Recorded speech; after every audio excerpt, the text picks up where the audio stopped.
This is the win. No boxing this weekend, so we're going to MMA. We got a good UFC fight on ABC, nonetheless. UFC's making their way back to primetime TV. They were on Fox for a while. They had a good deal with Fox. I like the fights they put on Fox. They put on like pay-per-view cards on Fox. Their UFC like really used that platform pretty well, I thought. PBC's been getting into that top ranking at ESPN. Boxing's been working its way back to primetime. UFC going to primetime is pretty huge, I think. Them, I know they want to keep that going forward, and they got a good fight. They have Max Holloway versus Kattar, which is, close to a pay per view main event without being a title fight as you can get. And I really like this fight. I think it's one of the better matchups the UFC can make, especially for Holloway, especially with Kattar. This is like an amazing opportunity for Kattar. And he's just a guy that just stays consistent. He's been, even like in losses, he looks impressive. He's just not looking impressive in me to the ring. But Holloway's a champ, and he's been the champ, and he's defeated everybody at this weight. The only one is not Volkanovski, right? But even the second fight of that was debatable. People think he won the fight.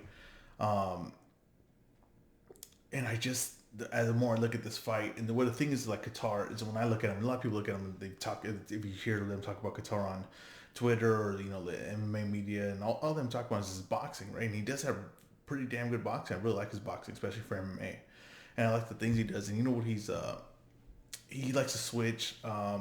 He's orthodox. He likes to lead right hands. He's very good. He's a counterpuncher. He really is. He's a counterpuncher. But it doesn't mean he doesn't make mistakes. He's a really good boxer. But I actually think that Holloway's a better boxer. I think Holloway's a better striker all around. But I think he's a better boxer too. Like if we're comparing the two boxing, I think Holloway's the better boxer of the two. Holloway, Kattar likes to switch. Holloway's better at switching than him. Holloway does it mid combination. He doesn't do it when you're right in front of him. He doesn't do it while you're staring at each other. He does it mid combo. He did it mid combo it opens up other shots for him to get power. Switch where the power is mostly coming from. Either hand, Holloway is better. Movement when Kattar is very showy. His stand up is more showy than Holloway, so I'll give him that. So it's nicer to look at. A lot of times in Holloway's things are real subtle, but Kattar he pulls back, but he always pulls back the same way straight. He pulls back straight every time. He pulls back in the same way he came in, and that's a mistake. That's a huge mistake.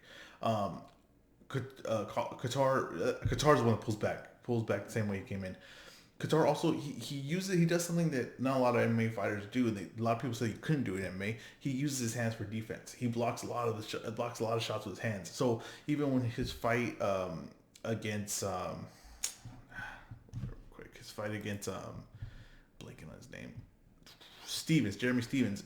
Like in the first round, Joe Rogan was saying, "Oh, Jeremy Stevens is landing good shots." I didn't think he was, and he wasn't. If you look at the replay, he's landing a lot on his hands. Kattar's very good at defending with his hands, but who's really good at defending with his hands? Holloway. Holloway's very good defense, letting you hit his arms and hands. That's why he could stay in a punching range because he knows that he uses that as defense. So when your guys are swinging in on him wide, he blocks it, and he can stay in there and respond. He's actually quicker to response than Kattar.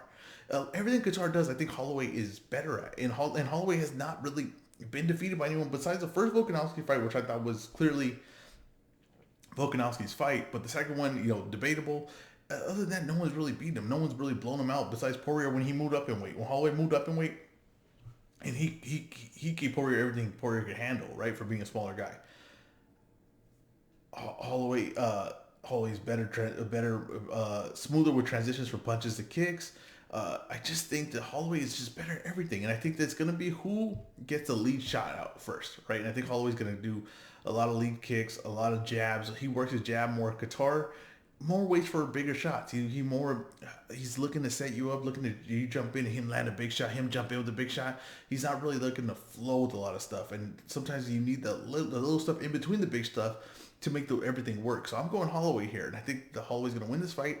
I think he might get a third title shot, and I think that makes sense. And honestly, that weight for the big names that you have and everything like that, Holloway versus Volkanovski, very good. And Volkanovski fights. Volkanovski is supposed to fight. I'm sorry for blanking on the names. It's on me. It really is. Volkanovski is supposed to fight Ortega. And Ortega, and I do think Volkanovski will win that fight if they fight each other. But he's supposed to fight Ortega, and Holloway versus Ortega in a rematch that would sell as well. So that'll be a revenge fight for Ortega. If Ortega looks impressive for Volkanovski, people will think that he finally took that leap as a striker to fight Holloway, and just be an interesting fight. So I think this is a great matchup, especially for free TV. It's a great matchup. Looking at the card, it's a decent card. It's you got Carlos Condit. He's coming back. He was off for about 3 years. He got a win. Carlos Condit beat McGee. I believe. Confirm that. Yeah, he beat Court McGee. Got a unanimous decision. He looked, from what I was looking at what Carlos Condit did in that fight, a lot of times when guys come back, what they have a hard time doing is pulling the trigger because they're not as fast as they once were. The brain isn't connecting to the fists and the feet as it once did, right, when they were in their prime. But it looked like he was still flowing. I don't know, you may not have the timing to get the knockouts or, the explosive shots that he once had, but he looks like he can still flow and win decision. And he's facing Matt Brown, who Matt Brown I think is pretty much shot in the MMA. I don't think there's much Matt Brown, but he's still tough. I don't think he takes the shots that he used to take, you know what I mean? But I think he can still make it an entertaining fight. I expect Carlos Condit to look decent in this fight. I think this is a perfect match made for him, and this is he's gonna win a decision on this. He's gonna land some good combinations. He's gonna look like fluid with his movement. I expect Carlos Condit to look good. He's a free agent after this fight, so let's see. I think Bellator would be interested in Carlos Condit. I think so. He's a name. He's still, to me, a credible opponent for a lot of guys. Carlos Condit's a good name. He's like, if you're really into MMA, you're a Carlos Condit fan. He's entertained you, and I think if he looks good again, why not? Why wouldn't you be interested? And I think UFC would still be interested. That's why he's a co-main event on this card. It's an important card for them. He's a co-main event. It's a decent card. I want to talk about Buckley. Buckley had one of the most highlight knockouts. It was all over ESPN, all over social media. Everyone had it. He did the spinning heel kick off when the guy caught his foot. He spun it. I think he's a really overrated fighter. I'm gonna say it right now. I think he's gonna win this fight. This is, the UFC doesn't really do. They say toughest versus tough. I think this is about one of those. They're building Buckley, like, for sure. This fight, he's just blow through De Chirico, I believe his name is Chirico, De Chirico, I believe. But I think Buckley's gonna blow through him. I think he's supposed to blow through him, but I don't think Buckley's any good. I'm just gonna say right now, I don't think he's any good. It's not to like a top prospect. I wouldn't consider him that. I think I think he looks the part. I think he had that flashy knockdown. He's explosive. Other than that, I don't see a lot of skills with him. So I expect him to win that fight. It's the main event is where this is at. This is all. This could be a hell of a fight. Could be a very skilled fight. I just think Holloway is actually better at all the things Kattar is good at. And I'm really, as I broke down the fight and I started realizing it, because I think I was leaning towards Kattar. Holloway's just better at everything he does. I think Holloway's a better boxer. I think he's better, smoother with the striking. I'm gonna go Holloway in the fight. A lot of things I'm noticing going with boxing, MMA, everything I'm learning is that everything I'm seeing, the pandemic is leading to a lot of short notice fights. A lot of these fights are made within 2 to 3 weeks before these cards are happening. Now, are they giving warnings like, hey, be ready to fight? I just think that the most prepared, disciplined fighters are going to benefit from this.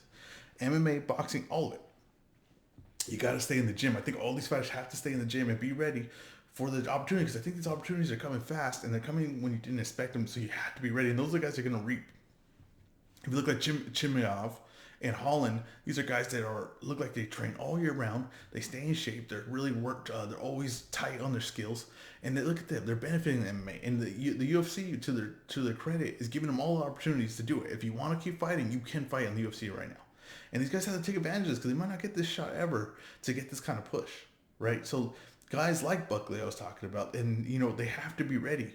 Kattar, you can't pass these opportunities that are going to come for you. Like Holland's already calling out guys. He called Leon Edwards when Chimaev stepped down, couldn't continue the fight because of COVID. You know what I mean? And they're not in the same weight class. These guys are ready to go, and that's what's going to be. Especially in boxing, I'm seeing this too.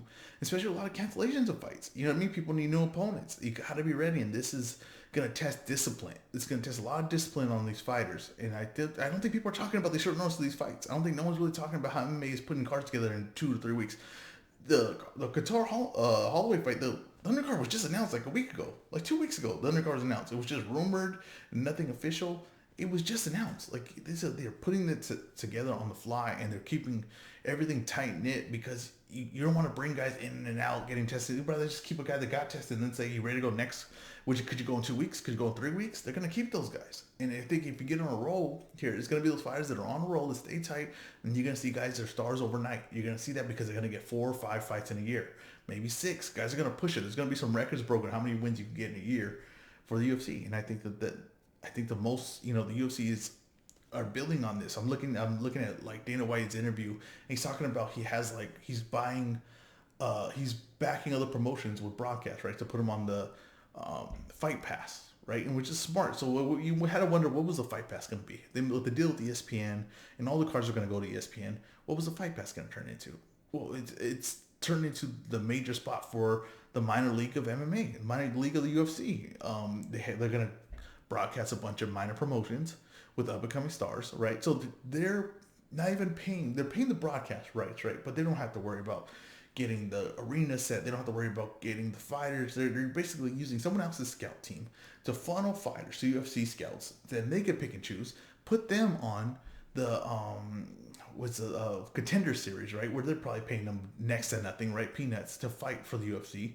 Contender Series is its own fight card now. Has the UFC brand on it. You're saying you're getting the best of every small promotion. So you're getting probably really good matchups because you're getting very good prospects, the best prospects for every promotion. Now they're fighting each other, right? So imagine you did that in boxing, right? Imagine if boxing had like Ryan Garcia, right? He's 22 years old. So MMA, right? You only pay attention to the UFC. You're not paying attention to the small shows. So they're not going to have guys like Ryan Garcia when they're coming up.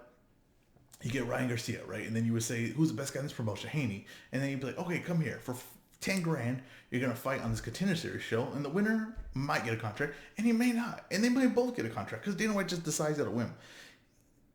It's genius. Dana White's building a brand. He's not building a promotion. He's not building fighters. He's building a brand. It's a consistent brand. And what he's going to do is not need the fighters. That's what his goal is I don't need the fighters. I can let Nate Diaz sit for a year. It doesn't matter to me.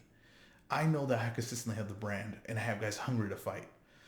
And I have guys that will probably fight for, like, what is Kattar and Holloway getting paid, right, for this card? Now, Holloway, I think Holloway's probably getting paid pretty decent, ex-champion, but Kattar, he's probably just happy to be there for the opportunity. I'm so curious to see what he's getting paid for that.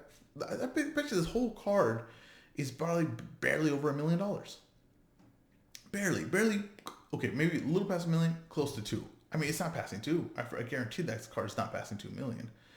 This is a major card on a major network, and this is how low he's paying these guys because he's got control of the whole thing with this branding. The brand, if he just puts the UFC on anything, and he puts all his money into the production value.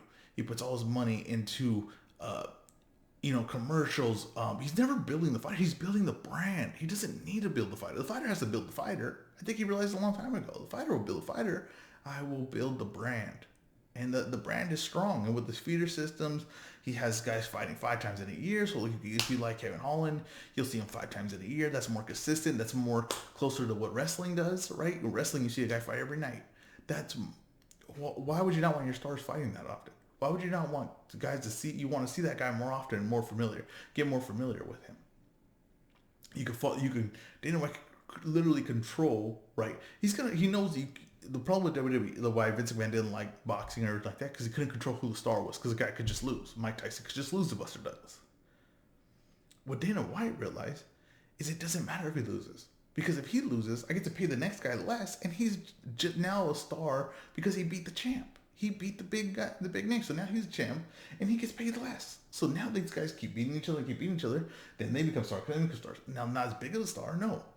Not all Conor McGregors, no. But he doesn't need a bunch of Conor McGregors, right? You don't need a bunch of home runs. You need a single and a double over and over and over again. That's what the UFC has. Less the quality of the fighter, but more even the matchup. What's more entertaining? Watching elite skill? Or watching a close fight? I think that the UFC is going to say a close fight.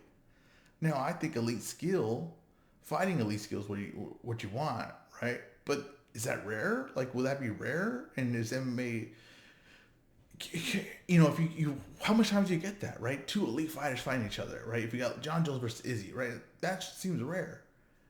Dana White says, well, you just want to see a close fight. Carlos Condit versus Matt Brown is entertaining.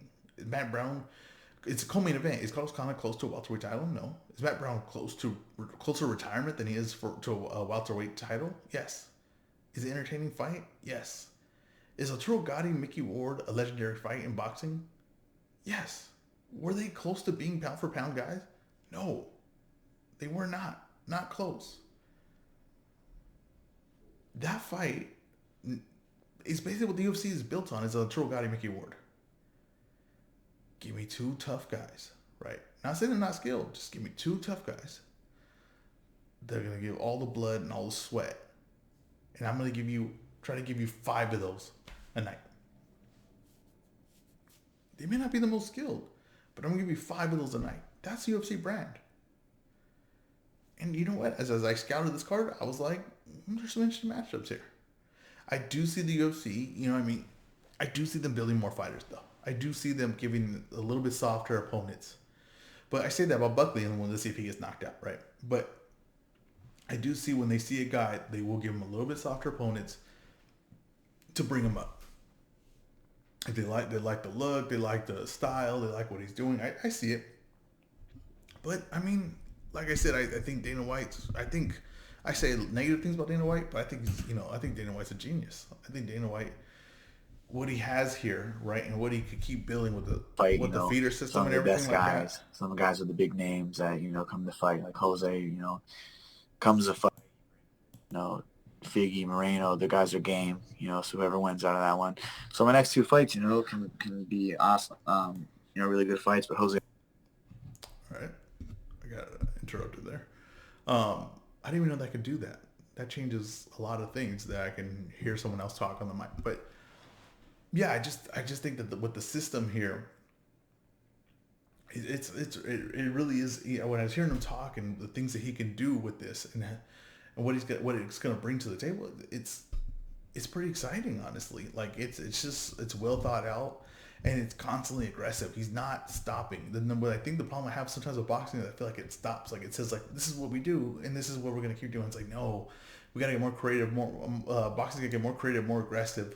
With the thing, and MMA's doing it, and I'm gonna applaud it when it does, and I'm gonna applaud Dana White when he does something that I think is really pretty genius. And with this feeder system and with broadcasting these minor league fights, they're going to give you fighters and you're going to have the free access to all these fighters because you're broadcasting. So you're going to be there. You're going to talk to all the fighters. You have the brand. The guys all want to go there. Bellator has to really overpay to get guys. And then they get the guys that UFC doesn't want. It's a really big advantage. Now Bellator's changed their model recently, trying to get younger guys. And I think that's smart too, but they probably have to overpay for them. And the UFC doesn't have to overpay because it has the brand. And you're going to be on national TV and people see Conor McGregor and they think, I want to make as much money as him. I want to make as much money as Khabib. And I think you're going to see a lot less people making that much money, but you're going to see a lot more flash in the pan stars. I think UFC's all right with that. I think it's right with like TikTok. You're a star for a week and then it's gone. I think the UFC's going to be okay with that. They really do. This has been The Weigh-In.